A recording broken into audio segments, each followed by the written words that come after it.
your questions. But first, our top story today. There is no doubt that the realty sector is in a slump, with many realty players suffering from dipping sales and a severe cash crunch. But at the end of the day, while corporations always manage to thrive, it's the customer who ends up suffering the most. Last month, LIC Housing Finance took possession of several flats belonging to Mumbai-based Orbit Corporation due to non-payment of dues.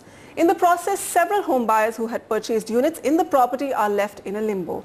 Nikhil Sivadas gets us the latest on this story.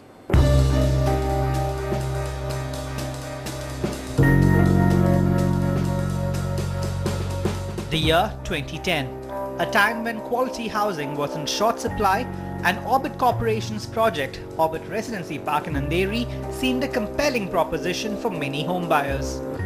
It offered a mix of high-end residential units close to various business centers, the airport as well as the upcoming metro. Little wonder then that home buyers, such as entrepreneur Sanjeev Kandari, jumped at the prospect of buying a flat in this project. It's around three and a half years back we were looking for a small property in Bombay. Sakinaka was a good central location and Orbit Developers was one of the reputed builders out here. So we never even had to think twice about it. We looked for a flat, we found it good, we booked the flat, we paid the deposit money. A reputed company with a strong track record. Little did one suspect that this would be a bet that would go horribly wrong.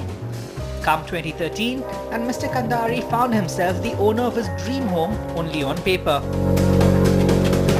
A notice from LIC Housing Finance indicated that his was among 50 flats that had been seized from Orbit Corp due to non-repayment of loans. For example, that my flat, there was a list put outside Orbit and my flat was one of the flats which was supposed to be mortgaged to LIC.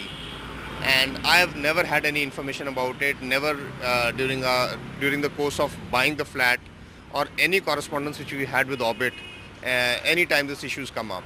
I wouldn't have agreed to buy a mortgage flat. When I am purchasing a property, it is the responsibility of the builder to give a title clearance certificate stating that the title of the property is clear and marketable. Builders, what they do, they have got a big agreement and in that agreement one or two loose lines they write which people cannot understand the fine print. In this way many builders are exploiting. In a letter dated August 2013, the company promised to resolve the matter by October 2013, a deadline that has come and gone with little result. Is it any wonder then that affected customers are furious? A number of them have approached NDTV claiming that Orbit is not acting in their best interests. They claim that Orbit Corp never told them that their flats were among those given as collateral to LIC Housing Finance. They claim that Orbit Corp accepted all payment checks in the name of the parent company rather than the mandated escrow account that is to be set up in these circumstances. A claim that, if substantiated, could mean serious legal trouble for Orbit Corp. The entire land and the units that are coming up are mortgaged with LIC Housing Finance. So I think I would rather put the blame on the builder in this case, for even though the clause is there if he accepts the check in some other name, because his clear intention is to divert the money. I would also see a possible criminal act in this. So you could also take that thing up that it amounts to maybe cheating and fraud, because intentionally you are taking a check in some other name with a clear intention to divert those funds. As things stand, LIC Housing Finance will auction these flats if Orbit is not able to make the payment soon. The only silver lining is that those customers who have registered their sales agreement will continue to maintain their right to the flat even after it's auctioned off to another developer. Several emails and text messages sent by NDTV to Orbit Corporation went unanswered, with Orbit simply stating that the matter is sub judice. Is this acceptable behavior from a company that boasts of being a model of good governance, fair business practices and family values?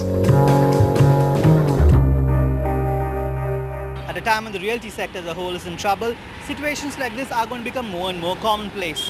The big question that needs to be asked is, shouldn't reputable builders do more to safeguard the interests of their customers, especially when they sink their very life savings into their projects? From Mumbai,